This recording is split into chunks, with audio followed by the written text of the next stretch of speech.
Salut, alors aujourd'hui on va tenter de mettre sous inclusion quelques composants à la suite de l'épisode sur les protections des haut-parleurs à base de fond de tiroir en utilisant quelques cefs et des capas qui traînent ici ou là.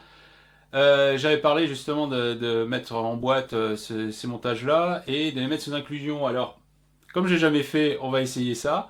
J'utilise pour ça donc des boîtes en aluminium extrudées. Ce sont des capots de transformateurs de sortie, hein, en noir comme ça, tout en alu. Et pour l'instant, j'ai déjà percé les couvercles pour mettre les prises qui vont sortir de ces boîtes-là. Donc, c'est une boîte avec un couvercle, les composants dedans, le tout noyé dans la résine polyester. Euh, alors, sous quelle forme ça se passe? Alors, j'ai des selfs, des trucs achetés en super promo chez Electronic à 50%. C'est des selfs Jensen avec des feuillards en cuivre bobiné. Bon, c'est relativement gros, c'est relativement lourd.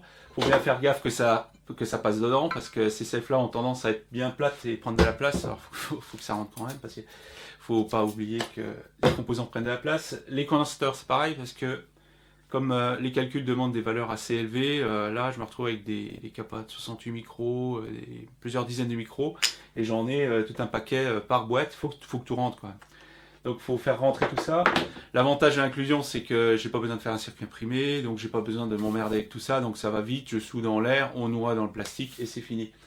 Donc j'utilise pour ça deux sortes de prises parce que j'en ai pas assez pour mettre toutes les mêmes partout. Alors j'ai récupéré des prises haut-parleurs dorés, des trucs monacorde qui se font par paire.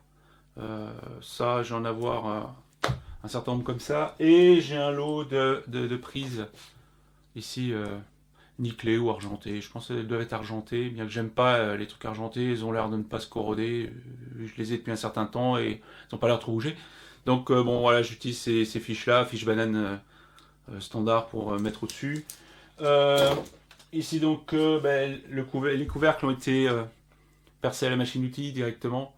Ça a l'avantage d'avoir des trous qui sont bien alignés et bien séparés de la bonne valeur avec les bons diamètres. Parce que bien entendu les diamètres des prises ne sont absolument pas standards. Tout ça à cause en fait, des rondelles d'isolation qui rentrent dans les trous et qui permettent d'isoler la prise au moins du support en alu. Donc il faut avoir, de toute façon, ici, ça doit être du 11-25 de diamètre, donc il n'y a rien qui colle là-dedans. Donc au moins, c'était fait à la fraiseuse directement, c'est l'avantage. Donc c'est l'aluminium. Ces boîtiers-là sont sympas parce qu'ils s'usinent assez bien. C'est pas de l'alu pur qui colle aux fraises. C'est plutôt facile à usiner, donc bon, pas de problème avec ça. Pour l'inclusion, alors ça, voilà, un bidon de résine polyester. Alors ça doit faire, je sais pas, il y a 5 litres là-dedans, comme ça. Ça va être super lourd. Il faut bien ça parce que ces boîtes-là sont relativement grosses et il faut que ça prenne le volume. Donc ça, c'est de la résine polyester avec un durcisseur à 1 à 2%. Donc on va voir comment ça se comporte. J'espère que ça se passe pas trop mal. J'ai jamais essayé, ça va être une première. Donc je vais commencer par monter les prises sur les couvercles, monter ça. Derrière, monter les condensateurs. Alors, j'ai fait de telle sorte que les condensateurs se mettent bien entre les prises, ce qui me permet moi de les coller sur le couvercle, de les coller directement, comme ça, les avoir tous comme ça, ce qui me permet moi de juste câbler dessus. Je mets le couvercle, les condensateurs câblés, des câbles qui sortent pour les selfs, je mets déjà une couche de résine pour noyer les condensateurs, je pose la self, je câble, et je finis par une deuxième couche d'inclusion pour noyer les selfs. Donc l'avantage c'est que tout sera emprisonné là-dedans.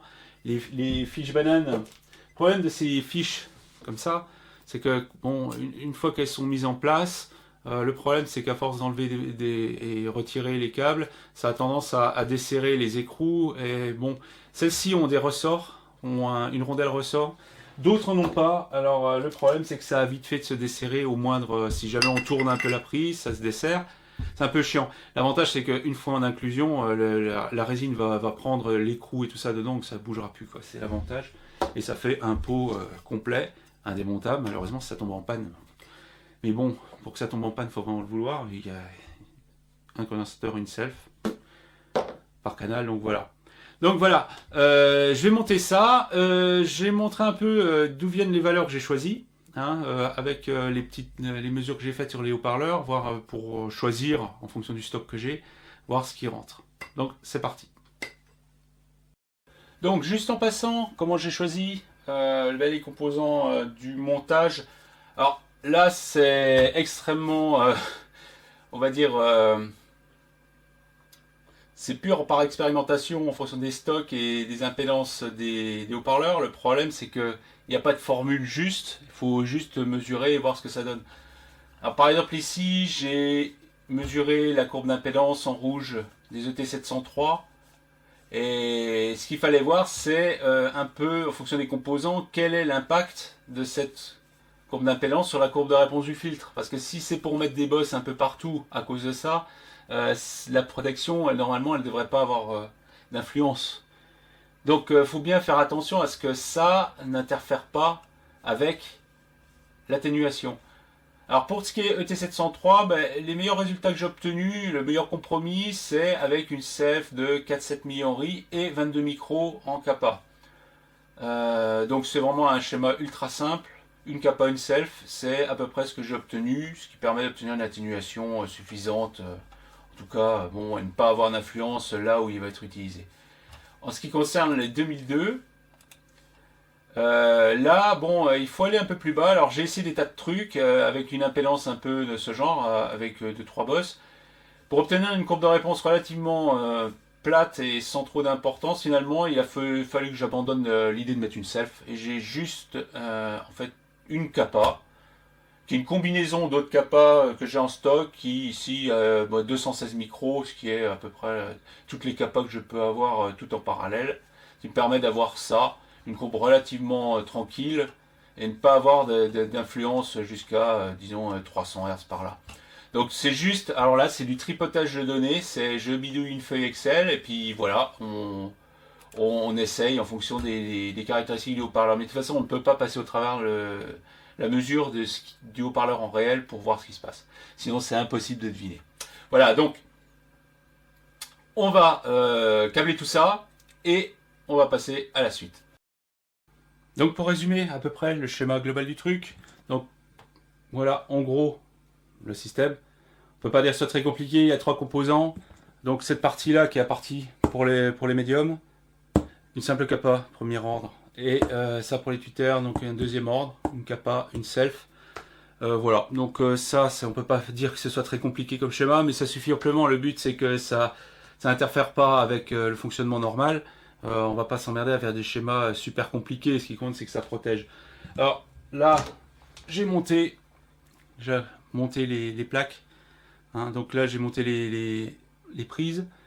J'ai collé avec un double face les condensateurs, histoire de les tenir en place, le temps de les souder et puis le temps de les noyer sur une première couche de polyester. Première couche qui supportera la CEF dessus, ce qui m'évite à m'emmerder avec des contacts entre les soudures ici et la CEF qui serait posée dessus. Donc je le fais en 2 fois.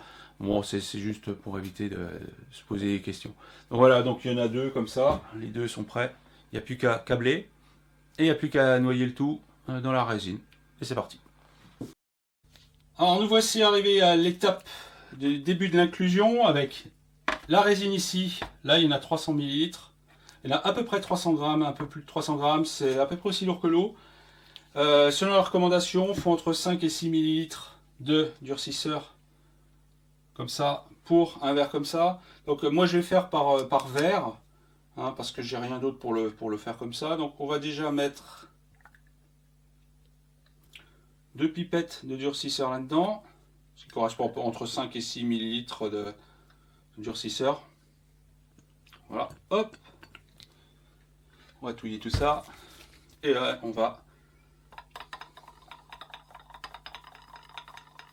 Alors c'est une première, j'ai jamais fait d'inclusion avec ce genre de truc, j'ai déjà fait avec la résine pour voiture, les résines habituelles qu'on trouve dans les magasins de bricolage.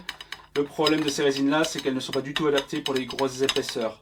Elles ont tendance à se fendre, elles ont tendance à se chauffer très très fort et c'est quasi inutilisable. J'ai essayé une fois sur des transformateurs et bon, il a fallu que je les baigne dans la flotte pour éviter que ça brûle parce que ça commençait vraiment à chauffer et ça a fondu, c'est vraiment pas utilisable. Donc il faut vraiment prendre des résines d'inclusion si on veut faire ce genre de truc.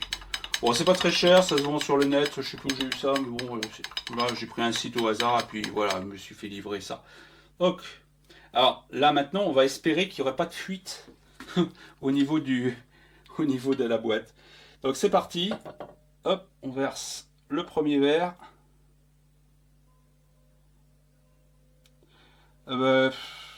Ça correspond à une quantité... Ouais, bon.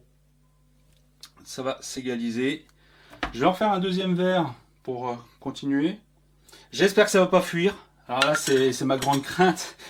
J'espère que ça va pas fuir. Donc ben là, c'est parti. On va attendre que ça durcisse. Je vais mettre une deuxième couche avec un deuxième verre et puis je serai prêt à mettre la sève dessus.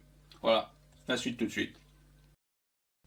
Voilà, donc là il y a deux couches de trucs. Alors évidemment c'était inévitable, ça fuit légèrement au niveau du couvercle. Hein. De toute façon ça s'insinue partout. Il faut être patient, il faut reprendre avec un peu d'acétone et sur le côté, passer un coup de papier de temps en temps, histoire d'enlever les gouttes qui se forment. Bon, ça va pas prendre trop de temps j'espère. Et puis dès que ça commence à durcir, c'est bon, je pense qu'on aura déjà fait la première couche. Il ne restera plus qu'à faire le suivant. Mettre la self au-dessus. Finir le brochage. Là, j'ai deux fils qui sont prêts pour accepter la self. Et puis après, c'est fini. On pourra essayer, voir un peu ce que ça donne au niveau de la fonction de transfert. Donc voilà, ça y est, c'est fini. Les deux sont remplis de résine. Alors, ça c'est pas passé aussi facilement que prévu. Il y a quand même des choses auxquelles il faut faire attention. Bon, on peut les deviner, mais c'est la réalité. On revient toujours à dire comment ça va se passer réellement, quoi. Le problème numéro 1, c'est que la résine a tendance à s'infiltrer par n'importe quel interstice qui pourrait exister. Alors ça peut être au niveau du couvercle là. Alors qu'importe le serrage ici, de toute façon, il y a toujours un jour et ça goûte au niveau des couvercles là. Ça, c'est inévitable, quel que soit le truc. Alors sur le deuxième boîtier, ce que j'ai fait, ce qui a amélioré quand même pas mal, c'est j'ai mis de la graisse silicone entre les deux trucs, ce qui fait un joint relativement neutre qui n'est pas trop agressé par la résine. Faire attention, les résines c'est agressif et certains plastiques n'aiment pas du tout se faire enrober par ce style de résine et ont tendance à ramollir et à se dissoudre plus ou moins dedans. Faut faire attention. C'est ce que j'avais peur avec les self, mais a priori bon ça s'est bien passé. Bon, les coasters c'est pas trop le problème vu qu'ils sont eux-mêmes imprégnés, ils prennent des plastiques robustes, mais il pourrait arriver à ce que certains plastiques se ramollissent avec les résines. Donc le problème de ces résines-là, c'est que ça a tendance à fuir au moindre trou qui traîne. Alors ça arrive donc au niveau du couvercle, mais ça arrive aussi au niveau des prises là. C'est très difficile d'avoir un joint parfaitement étanche au niveau des rondelles d'isolation ici, parce que certaines sont striées, et évidemment, même si on serre bien, voilà, ça a tendance à essayer de fuir. Donc c'est pas trop grave que ça fuit, parce que ça se nettoie assez facilement à l'acétone, mais quand ça fuit au niveau des prises là, c'est vraiment quand même le bordel à nettoyer, quoi. Donc faut faire attention. Alors idéalement, le plus simple ce serait d'enrober les fiches, par exemple avec du joint silicone pour essayer de boucher de l'autre côté. Mais le problème c'est que les composants une fois mis et le boîtier une fois assemblé, c'est difficile d'accès, surtout derrière là, c'est difficile d'accéder là pour faire des joints, pour boucher. Donc bon, ici comme moi j'ai les condensateurs là qui me forçaient à mettre les prises à l'extrémité. Là c'est difficile, mais on pourrait trouver d'autres trucs où les prises sont au milieu et les composants à l'extérieur. Dans ce cas-là, ce sera plus facile de trouver. Mais bon, après, il faut faire en fonction des possibilités. Mais c'est quasi inévitable qu'il y ait des fuites un peu partout. Alors cette résine-là, qui est une résine vraiment conventionnelle, elle met à peu près 20 minutes, une demi-heure à durcir. Donc il faut pendant ce temps-là ressuyer au fur et à mesure avec un chiffon avec de l'acétone. Ça se nettoie très bien à l'acétone, même durci, c'est soluble dans l'acétone, donc ça se nettoie assez bien. Mais quand il s'agit des prises, bon, c'est un peu chiant à nettoyer à cause de tous les raccoins et tout ça. Deuxième chose à savoir, c'est que ces résines-là, enfin en tout cas ce modèle-là, ça chauffe quand même. Et il ne faut pas faire tout d'un coup. Faut pas mettre une épaisseur trop grande, sinon ça chauffe fortement et ça se fendit parce qu'il y a du rétrin. Donc, ce que j'ai fait ici, c'est à chaque fois un verre d'un tiers de litre, ce qui fait une couche d'à peu près 2 cm, quelque chose comme ça, et ça suffit, pas plus. Sinon, bon, ça chauffe. Faut pas mettre trop de durcisseur. Vaut mieux que ça durcisse moins vite, mais que ça chauffe moins. Parce que, bon, bah, j'atteins peut-être 60-70 degrés de température. Et c'est quand même chaud, surtout quand il y a des condensateurs, des choses comme ça n'aime pas trop être chauffé. Donc, faut faire gaffe à ne pas... ça chauffe moins que les résines habituelles d'automobile, on va dire. Mais ça chauffe quand même. Et il y a du rétrin. Et ça se fendit si on a de trop. Bon, donc, faut faire attention. Faut y aller tranquille. Voilà, donc le reste, il n'y a pas eu de problème particulier, ça s'est bien enrobé. À l'ommètre, bon, on retrouve bien ce qu'il faut, il n'y a pas de problème, les composants ont tenu. Et donc maintenant, bah, ça fait un truc parfaitement robuste. Les prises étant noyées de l'autre côté, elles ne bougeront plus, c'est impossible à dévisser. Hein, l'écrou, tout est noyé dedans. Donc là maintenant, ça c'est indestructible et impossible à réparer en cas de panne. Donc avant d'enrober, il faut bien vérifier si on n'a pas fait une erreur dans le schéma, parce que c'est mort après, hein, il ne reste plus qu'à le foutre à la poubelle. Il n'y a plus rien de récupérable une fois fini. Alors, dernier truc qui n'a rien à voir avec l'enrobage, qui ne fait que confirmer ce que je dis depuis le début. Ici, j'utilisais des prises de plaqué argent parce que j'avais ça, et puis bon, ça n'avait pas l'air de trop bouger dans le petit emballage. Mais à peine sorti, à peine monté, ça y est, le dessus est noir. En quelques jours, c'est devenu noir au-dessus. C'est de la merde, à éviter absolument. Donc je vais essayer de les nettoyer, je sais pas trop comment. L'intérieur a l'air d'être pas trop embêtant, mais voilà, dès que c'est à l'air, ça commence tout de suite à noircir et à faire des saloperies. Donc on peut voir, hein, si je zoome dessus, on peut voir que ça noircit plus ou moins, ça commence à noircir. Voilà, on voit très bien le dessus ici, c'est pas un reflet, hein, là c'est bien noir. Dès que... Là, ça s'est fait en une journée ou 2 journées, hein, c'est comme ça. Donc, si c'est pour avoir des contacts tout pourris, moches, voilà. Et en plus, ça, je les ai pas payés spécialement pas cher. Hein. À mon avis, j'ai dû payer les dorés peut-être même moins cher que celle-là. Mais bon, voilà, ça me fait confirmer ce que je dis. Tous les trucs en argent, il faut oublier, il faut éviter absolument, quoi. Hein, et là, ça a pas loupé, quoi. Dès que c'est bien emballé dans ces petits sachets, ça bouge pas. Et dès que ça a été mis à l'air libre, allez hop, c'est parti, ça a noirci, sulfure d'argent qui s'est foutu partout, et puis voilà, c'est parti. Donc voilà. Alors on va finir, je vais les mesurer avec le Dio Précision, avec un plan de fève qui va attaquer ça, et puis une charge, on va mettre une charge de 8 ohms en sortie, et on va regarder ce que ça donne. Bien, alors il y a un plan de fève qui est branché sur un de ces modules de protection, et c'est branché sur le Dio Précision là.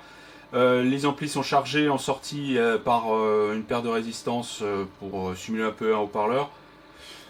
Donc là, c'est parti. Là, les plans de fève intègrent eux-mêmes un filtre situé vers 7 kHz et demi. Là, on le voit sur la courbe verte qui est la sortie dédiée au tweeter, et la courbe bleue qui est la sortie passe-bas qui va sur les pavillons. Alors, j'ai branché sur la sortie passe-bas le filtre qui est censé être pour les tweeters, c'est-à-dire la protection des tweeters. Donc, cette zone qui commence à baisser dès 1 kHz est la protection des tweeters, mais je la mets plus bas pour pouvoir la voir. Faut voir que, évidemment, ça se situe dans une zone où le tweeter est déjà largement protégé déjà par le filtre. Donc, il n'y aura pas d'influence de la protection des tweeters, vu que ça se situe bien loin de la zone d'utilisation normale. Pour ce qui est de la protection justement des moteurs eux-mêmes, donc ceux qui vont être utilisés sur le passe-bas des plans de fève, je vais inverser les canaux en entrée du bloc de protection. Donc là, la courbe bleue devient la courbe dédiée au tweeter qui a la protection du tweeter. Bon, ça ne fait pas de différence ici. Et sur la courbe verte, qui est ce qui est censé aller vers les moteurs de médium, on voit que la protection, elle, est beaucoup plus basse. C'est la protection du premier ordre, toute simple, qui commence à agir vers 200 Hz. Comme ces moteurs-là vont être utilisés à partir d'environ 900 à 1 kHz, ben, la protection n'a pas vraiment d'importance là où le moteur va être réellement utilisé. Donc voilà, ça fait à peu près ce qui est prévu. Il n'y a pas de problème, j'ai pas de faux contacts, ça a l'air de bien se comporter. Bah, voilà, il n'y a plus qu'à mettre ça sur les enceintes et puis c'est parti.